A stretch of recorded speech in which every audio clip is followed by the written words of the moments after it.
Hello everyone, সবাই কেমন আছেন? আশা করি সবাই খুব ভালো আছেন। সুষমাস লাইফ অ্যান্ড কুকিংয়ে সবাইকে সুস্বাগত। তো আজকের দিনটা হচ্ছে বুধবার। তো এই তো সকাল এখন প্রায় 8:30টার মতন বাজছে, মাত্রই ঘুমের থেকে উঠেছি। কারণ হচ্ছে রাতে ঠিকঠাক ঘুম হয়নি, আর প্রচণ্ড বৃষ্টি ছিল সকাল থেকে, তার জন্য উঠতে একটু লেট হয়ে গেল। আর শরীরটাও বেশি একটা ভালো নেই, তোমরা তো জানোই প্রচণ্ড মাথা ব্যথায় ভুগছি আমি।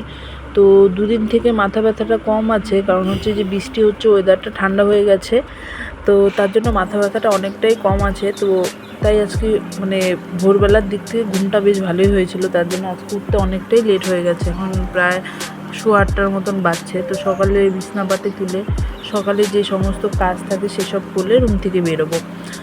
এই মনে করো ঘরে শোকেস, টিভি, ড্রেসিং টেবিল সব মোছা পোছা করে একবারে ঘর দুয়ার মুছে বেরোবো। সকালে যে বাসি কাজ ছিল, আদার্স রুম মোছা, বাসন মাজা তো থাকে না রাত্রেবেলা, কারণ আমরা রাত্রেই বাসনগুলো মেজে রাখি, তো বাসি বাসন থাকে না আমাদের।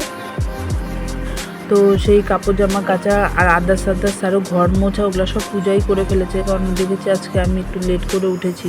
তো সেই কারণেও আমাকে আর ডাকেও নি, আর আমার দরজাটাও বন্ধ ছিল, নাহলে আমার ঘরটাও ওই মুছে যায়।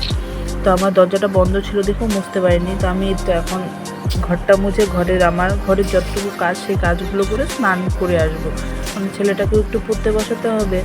তো এটা স্নান করে আসলাম, এর ফাঁকে হচ্ছে ছেলের মুখ ধুয়ে পড়তে কিন্তু আমি অলরেডি বসিয়ে দিয়েছি।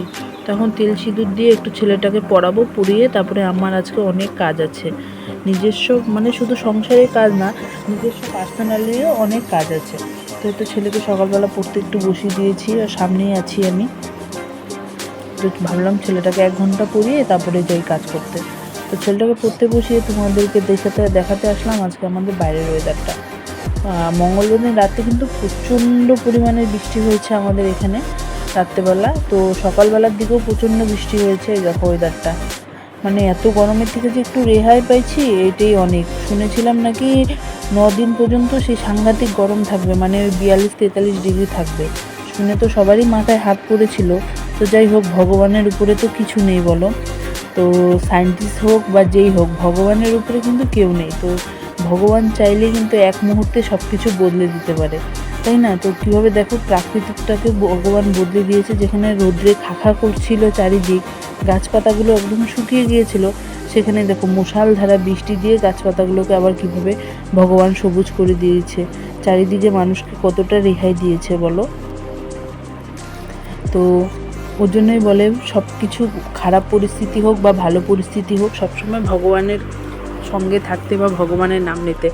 ভগবান যেমন পরিস্থিতিটাকে খারাপ করতে পারে, সেমন কিন্তু ভালোও করতে পারে। কখন বদলে দেবে পরিস্থিতি বলা বড় দায়। তো এইদিকে আমি পড়াতে পূজা সকালবেলায় যে আলু পটল ভাজা আর হচ্ছে ডালটা করে নিল।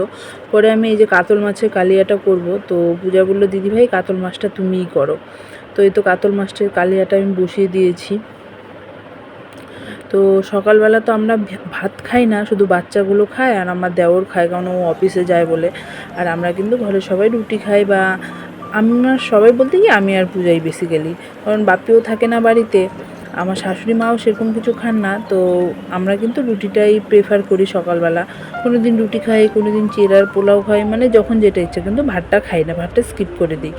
তো এদিকে রুটিটা ভেজে আমি চলে আসলাম আমার রুমে। পূজায় যে ভাজা আচার আর রুটি নিয়ে আসলো, যে দিদিভাই চলো খেয়ে নিই, কারণ খেয়ে আমার কাজ আছে। আজকে ব্লাউজগুলো সেই দিয়ে গিয়েছিলো, শাড়িগুলো মনে আছে না, সেই ব্লাউজগুলো আজকে বানাবো। ফলসগুলো বানিয়ে সব দিয়ে দিয়েছি, কারণ ফলসটা আগে করে নিলে একটু ভালো হয়। তো ব্লাউজগুলো বানিয়ে দেখো বাজে এখন 2টো। তো দেখো কাজ করার পরে ঘরের কি পরিস্থিতি হয়, এত কাটা কাপড় পরে চারিদিক এলোমেলো হয়ে যায়। আর আমার ছেলে তো আরও বেশি বদমাইশি করে বাস ঘর দুয়ারের পরিস্থিতি একদম বাজে করে দেয়। এই যে আজকে এই ব্লাউজটা বানালাম, পরে তোমাদেরকে সম্পূর্ণ ভালোভাবে দেখাচ্ছি, কারণ এগুলোর হুক এখনও আমি লাগাইনি। কারণ হুক না লাগালে না, ফিতাগুলো না লাগালে না, ফিনিশিংটা বোঝা যায় না। তো কেমন লাগলো আমার হাতের কাজ তোমরা কিন্তু কমেন্টে সবাই অবশ্যই জানাবে। এই যে একটা সবুজ, একটা এই যে pink colour, hot pink colour, এটা এই ব্লাউজটা বানালাম ঘুটি হাতা দিয়ে, পিছন কাটা, সামনে হচ্ছে গোল ডিপ নেক। খুব সুন্দর হয়েছে ব্লাউজটা, আমি নিজে বানিয়ে বলছি। তো চলো এখন এই ঘর দুয়ার পরিষ্কার করে ছেলেকে খাওয়াবো, কারণ ছেলেকে খাইয়ে, কারণ 2টা বাজে, ছেলেটাকে খাওয়াতে হবে। ছেলেটাকে খাইয়ে তো আমি এই যে ব্লাউজের যে হুকগুলো সেই হুকগুলো করে নিচ্ছি। বাপিও আসেনি এখনও, কারণ বাপি না আসা পর্যন্ত আমিও দুপুরে খাই না। কারণ মানুষটা সারাদিন পরিশ্রম করে তার আগেই যদি খেয়ে বসে থাকি কেমন লাগে বলো। তো সেই কারণেই আমিও কিন্তু বাপি না আসা পর্যন্ত খাই না। তো ছেলেটাকে খাইয়ে বললাম তুই শো, ঘুমা। তো বদমাইশি কে করবে বলো ঘুমিয়ে পড়লে। তো এই যে সবুজ ব্লাউজটা দেখো, এই সবুজ ব্লাউজটা এই যে সামনে কাটা, সামনে কেটে উপরটা হাই নেক দিয়ে মানে একদম সম্পূর্ণ পিঠটা ঢাকা গ্লাস হাতা দিয়ে এই যে ব্লাউজটা বানিয়েছি। কেমন হয়েছে কমেন্টে কিন্তু তোমরা সবাই অবশ্যই জানাবে। আর এখানে একটা পিঙ্ক কালারের ব্লাউজ, সেটারও হুকটা আমি করে নিচ্ছি, করে নিয়ে তোমাদেরকে দেখাচ্ছি। আমার ভিডিওগুলো যদি তোমাদের ভালো লাগে অবশ্যই লাইক কমেন্ট শেয়ার করার অনুরোধ রইল। আর যদি কোথাও ভুল ত্রুটি করে থাকি আমাকে কিন্তু ক্ষমা করে দিও। যারা আমার সঙ্গে আছো আগের থেকে তাদেরকে মন থেকে অসংখ্য ধন্যবাদ। আর যারা আমার পরিবারে নতুন আসছো তাদেরকে আমার মন থেকে ওয়েলকাম। অবশ্যই তোমরা আমার পরিবারে এসো, আমিও সময় মতো নিয়ম মেনে ঠিক তোমাদের পরিবারে চলে যাব। আর এই যে পিঙ্ক কালার ব্লাউজটা দেখছো, পিছনে কাটা, ডিপ গলা, সামনেটাও ডিপ, এই যে লটকন দিয়েছি পিছনে। আর হচ্ছে মানে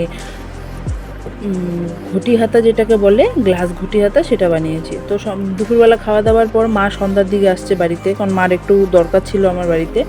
মা আসলো সন্ধ্যার সময়, তো মার সঙ্গে চাটা খেয়ে নিলাম। খেয়ে মা শাশুড়ি মার সঙ্গে গল্প করছে, আর মা কিছু সেলাইও নিয়ে আসছে, কারণ সামনে হচ্ছে মার বট সাবিত্রী পুজো। যারা মানে যারা অনেকে আছে জানো, যারা বিহারি কাস্টে তারা এটা বেশি ভালো জানে। তো সেই বট সাবিত্রী পূজাও কিন্তু আমি করতাম বা করবো এবছর ভেবেছিলাম, কিন্তু এবছর তো আমাদের হবে না। তো মা এই শাড়িটা নিয়ে এসেছে, এটাকে কিন্তু আমার ব্লাউজ আর ফলসটা লাগিয়ে দিতে হবে। তো মার তারাও ছিল, সেজন্য মা বেশিক্ষণ বসেনি, আধ ঘন্টা 1 ঘন্টা মতন বসে মা চলে গেছে।